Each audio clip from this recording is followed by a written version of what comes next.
Salut la team Prout. Salut à tous, je suis trop contente de vous retrouver sous ce format là. Donc cette vidéo ça va être 10 conseils pour réussir son changement alimentaire suite au syndrome de l'intestin irritable.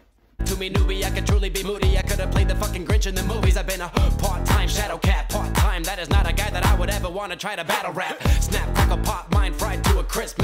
Premier conseil, vraiment faites-vous suivre par un professionnel, quelqu'un qui est spécialiste là-dedans, un gastro, ce que vous voulez. Pourquoi c'est important? Vous allez pouvoir passer des tests pour certains aliments. Donc voilà, vraiment juste en apprendre davantage sur vous-même et sur votre intestin. Pour ça il faut voir un spécialiste. Suite à ça, ça va vraiment vous aider parce que vous n'allez pas être obligé de tout éliminer. Vous allez pouvoir prendre conscience de ce que c'est d'être intolérant, mais ce que c'est d'être allergique. Et effectivement on voit tout de suite la différence quand on est malade comparé à mon intolérance au gluten qui du coup est un petit peu moins dur à vivre. Et donc c'est très important dans ce qui va suivre. Il faut que vous en ayez conscience, il faut du coup que vous vous adressiez à des professionnels. Conseil numéro 2. Ne voyez pas ça comme un régime. C'est pas un régime, c'est un changement de vie. Donc dites-le vous tout de suite maintenant, vous allez changer votre style de vie. Je supporte pas ce régime, c'est juste vous allez vivre différemment, vous allez devoir avoir d'autres habitudes alimentaires, d'autres habitudes de course, d'autres habitudes avec votre conjoint, vos enfants. C'est votre nouvelle vie qui commence et c'est hyper important pour bien le vivre. En tout cas moi à mon stade où j'en étais, où je ne vivais plus, c'était important que je me dise bon ok Audrey là c'est bon, de toute façon c'est comme ça, comprends que tu changes de vie et c'est pour ton bien-être, donc c'est pas un régime. Troisième, hyper important parce que de toute façon vous allez passer par là. Mon troisième conseil c'est ne vous dites pas que vous allez guérir. Ne vous dites pas ça y est je vais bien, j'ai suivi mes étapes, je suis trop bien, je fais plus attention. Non, erreur.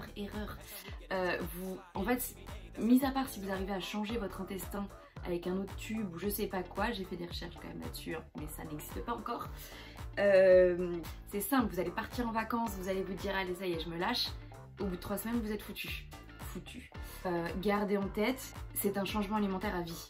Vous allez faire l'erreur, vous allez partir en vacances, vous allez lâcher prise, vous allez dire merde. Vous allez retomber dedans, vous allez repartir à zéro. C'est pas grave, ça arrive, hein, je suis repartie plein de fois à zéro, mais c'est à vie. Voilà. Mais par contre, si quelqu'un sait comment changer un intestin, je suis preneuse. Mon quatrième, hyper important, et c'est ce que je me tue à faire aujourd'hui, entre guillemets, via Insta, via YouTube, etc., c'est en parler autour de vous, en parler à vos proches, en parler comme si c'était ok. Arrêtez d'être timide par rapport à ça, d'en faire des caisses comme j'ai pu en faire. Hein. Moi je me suis rongée avec ça, surtout que moi je l'ai eu hyper jeune aussi. Je l'ai eu au moment de mes règles en fait, donc à 13-14 ans. C'est pas hyper fine avec l'idée de dire que bah écoute tu vas avoir une crise et tu vas tenir les murs, que de demander à ton nouveau petit copain de sortir carrément de l'appartement parce que de toute façon ça va être Hiroshima. Donc non, c'est compliqué. Et c'est aujourd'hui ce que j'essaye de faire en parlant de prout, en parlant de caca, en parlant de tout ça. Ok c'est pas glam, ça touche énormément de femmes et on est encore plus pénalisé là-dedans parce qu'un mec il s'en fout, des mecs vont rigoler de paix. Nous on doit pas péter, on doit être hyper glam etc. Bah non, bah ça touche nous. Donc démerde-toi avec ça, expliquez-leur ce que ça vous fait, expliquez-leur que vous ne pouvez pas manger ça, que vous ne pouvez pas manger comme eux, que c'est pas une maladie, c'est un syndrome, mais que vous pouvez très mal le vivre, mais par contre si vous êtes, vous pouvez beaucoup mieux le vivre. Et mon cinquième conseil, ça va être de cuisiner. J'étais pas du tout une fan de cuisine, clairement je pense que je sais pas cuisiner à la base, vraiment je pense que c'était toujours pas bon ce que je faisais en plus. Mais pour le syndrome de l'intestin irritable, tu vas voir que dans n'importe quelle préparation, très souvent, t'as beaucoup de sucre, t'as des oignons, t'as de l'ail, t'as toujours une petite merde qui va faire que tu vas pas digérer. Donc il faut que tu cuisines. C'est chiant, je sais, des fois t'as pas le temps, t'as pas envie. Va falloir s'organiser, trouver un moment le dimanche, 2-3 heures pour préparer tes gamelles, etc. C'est pas facile, encore une fois, on n'a pas dit que c'était simple d'avoir ce syndrome-là. T'as des enfants, je sais, mais il va falloir cuisiner déjà pour ta santé, mais surtout pour savoir ce que tu manges. Cuisine. Sixième conseil, j'ai toujours ma liste Low Food Map avec moi. Parce que clairement en 10 ans, je sais toujours pas ce que j'ai le droit de manger. Je n'y arrive pas, il y a toujours un truc, je me dis putain le céleri j'ai le droit ou j'ai pas le droit. Ayez toujours cette liste pour vos courses parce que c'est pas parce que c'est sans gluten que ça passe, c'est pas parce que c'est vegan que ça passe, en fait on se mélange tout. Ayez cette liste, moi je la trouve cool cette liste, ça veut pas dire qu'elle est parfaite. Moi elle m'aide et je la garde tout le temps avec moi, donc voilà, liste verte, liste rouge, c'est simple. Quand je vais faire mes courses, au moins je passe pas 1000 ans. Ok, prochain conseil, je crois que c'est le 7 si je me trompe pas. Faites-vous plaisir. Dès le changement alimentaire, dès les premières phases, ne vous contentez pas de manger juste un légume à la vapeur avec un poisson blanc quoi. Oh là là, l'angoisse totale. Je vais pas tenir à long terme si je me fais pas kiffer. Mais en fait, il y a tellement de choses à faire cool.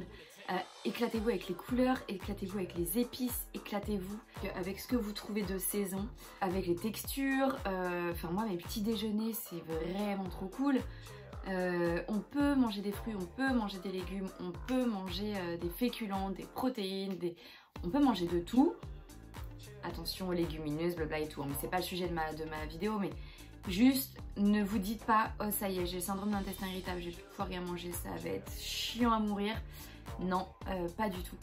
Je mange gras, je mange du peanut butter, il y a des trucs cool, Low Food Map, qui vont vous permettre phase 1, phase 2, phase 3 de kiffer votre vie. Et plus vous allez aller en phase 3, plus vous allez vous permettre de choses. Donc, dernier conseil, c'est un petit peu ma règle d'or. Par contre ça, c'est après avoir suivi ma phase 1, ma phase 2, d'avoir un peu enchaîné tous ces conseils-là. Ça c'est comment je vis aujourd'hui, comment j'arrive à vraiment réussir mon changement alimentaire sur le long terme. La règle c'est 80-20, c'est-à-dire que je suis quotidiennement à 80% Low Food Map. Souvent du coup c'est du lundi au vendredi, c'est-à-dire que je respecte vraiment strictement quand même toute cette liste-là avec le grammage, etc. C'est pas plus chiant qu'autre chose, hein. Je fais juste attention à ce que je mange et au bout d'un moment vous vous rendez compte des portions et tout, donc c'est pas chiant, mais 80% du temps je mange Low Food Map. Il y a 20%, donc souvent c'est le week-end, pas tout le week-end, pas du matin au soir, hein. Mais je vais aller taper un petit peu dans mes intolérances ou pas dans l'allergie, le lactose, n'en cherchez pas, j'ai arrêté. Les légumineuses, j'ai quasiment arrêté à 90%. Mais je vais me faire une pizza. Alors des fois on me dit mais meuf comment tu fais pour manger une pizza? Une pizza, une vraie pizza, pas sans gluten, une pizza de restaurant. La pizza végétarienne avec des champignons, avec du jambon, la pizza ça passe avec du gluten. Le burger, le gros burger maison avec quand même du pain avec du gluten, etc. Ou même en restaurant s'il n'est pas trop gras, ça passe. Trouvez votre équilibre là-dedans. Parce qu'il y a des produits où vous pensez que vous êtes intolérant, mais vous allez pouvoir en manger. Intolérant ne veut pas dire tout supprimer, ne supprimez pas tout. Ça c'est une grosse erreur et je ferai une vidéo sur les erreurs.